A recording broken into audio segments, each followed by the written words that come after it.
حضرت ابو ہریرہ رضی اللہ تعالیٰ عنہ کے بارے میں ایک واقعہ ہے کہ جب انہوں نے رسول اللہ صلی اللہ علیہ وسلم سے بہت ساری حدیثیں سنی اور ان کے دل میں یہ خوف بیٹھ گیا کہ وہ شاید اس علم کو دوسروں تک پہنچانے میں کوتاہی کریں گے، تو حضرت ابو ہریرہ رضی اللہ تعالیٰ عنہ نے اتنی ٹینشن لی کہ وہ اپنے ذہنی دباؤ اور خوف کے باعث اتنے زیادہ بے چین ہو گئے کہ وہ بے ہوش ہو گئے۔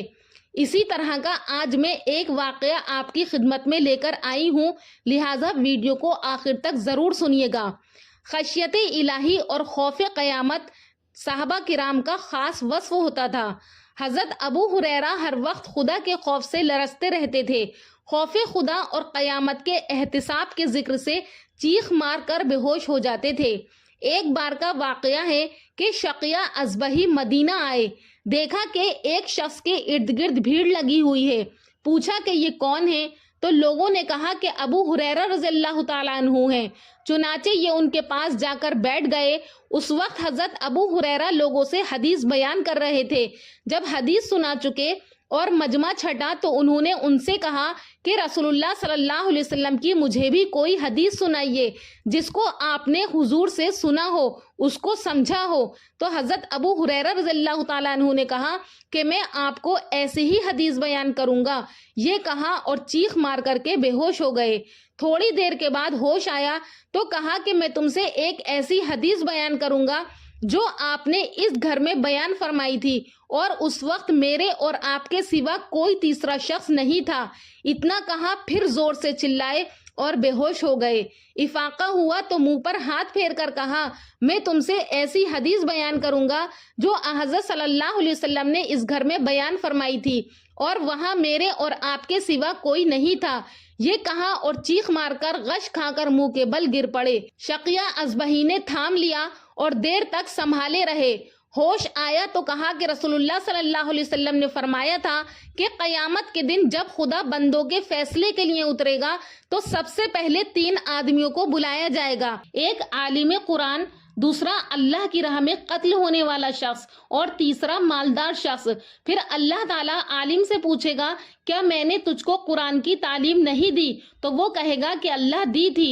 تو اللہ فرمائے گا کہ تو نے اس پر کیا عمل کیا؟ وہ کہے گا کہ رات دن میں اس کی تلاوت کرتا تھا۔ تو اللہ تعالیٰ فرمائے گا کہ تو جھوٹا ہے، بلکہ تو اس لیے تلاوت کرتا تھا کہ لوگ تجھ کو قاری کا خطاب دیں، چنانچہ دنیا میں تجھ کو خطاب دیا گیا۔ پھر اللہ تعالیٰ دولت مند سے سوال کرے گا کیا میں نے تجھ کو صاحب مال نہیں بنایا تھا تاکہ تو لوگوں کی محتاجی کو دور کرے؟ تو وہ کہے گا کہ اللہ ہاں تو نے مجھے مالدار بنایا تھا۔ تو اللہ تعالیٰ فرمائے گا کہ تو نے کیا کیا؟ وہ کہے گا کہ میں صلح رحمی کرتا تھا، صدقہ دیتا تھا۔ تو اللہ تعالیٰ فرمائے گا کہ تو جھوٹ بولتا ہے، بلکہ اس سے تیرا مقصد یہ تھا کہ تو فیاض اور سخی کہلائے، اور لوگوں نے تجھے کہا۔ پھر وہ جس کو راہ خدا میں اپنی جان دینے کا دعویٰ تھا پیش کیا جائے گا، اس سے سوال ہوگا کہ تو کیوں مار ڈالا گیا؟ وہ کہے گا اے اللہ تو نے اپنی راہ میں جہاد کا حکم دیا، میں تیری راہ میں لڑا اور مارا گیا۔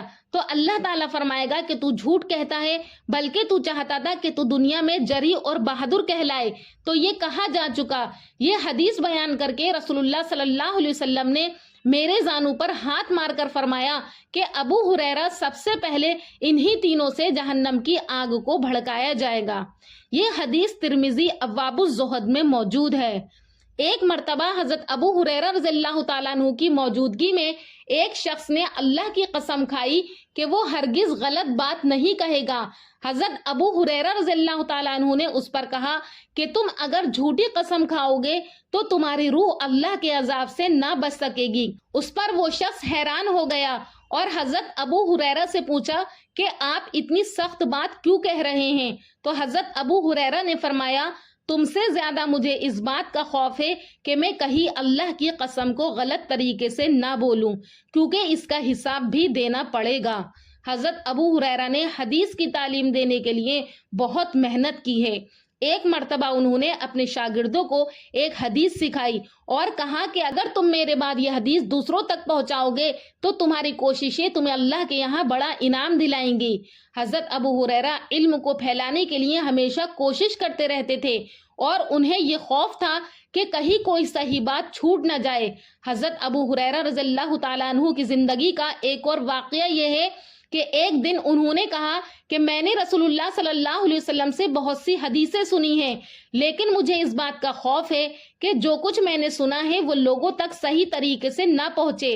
ان کا یہ خوف اس بات کی عکاسی کرتا ہے کہ وہ حدیث کے پھیلاؤ میں ہر ممکن احتیاط کرتے تھے تاکہ لوگوں تک صحیح معلومات پہنچے اور دین میں کوئی غلط فہمی نہ ہو۔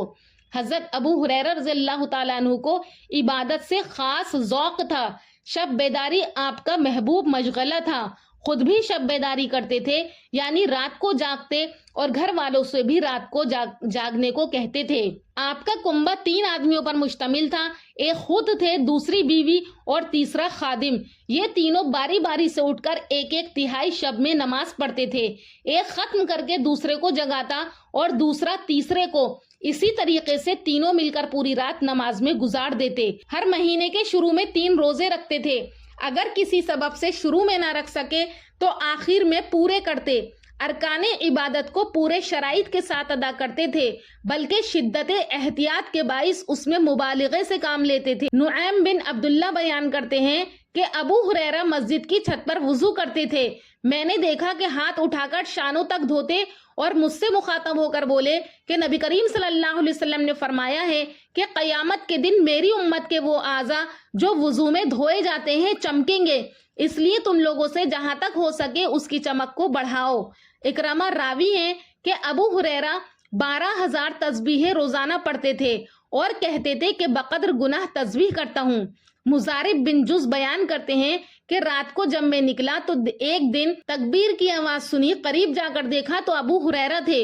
پوچھا یہ کیا کر رہے ہو؟ کہا کہ خدا کا شکر ادا کرتا ہوں کہ ایک دن وہ تھا کہ میں برہ بنت غزوان کے پاس پیٹ کی روٹی پر ملازم تھا، اس کے بعد خدا نے مجھے یہ دن دکھایا کہ وہ میرے نکاح میں آ گئی۔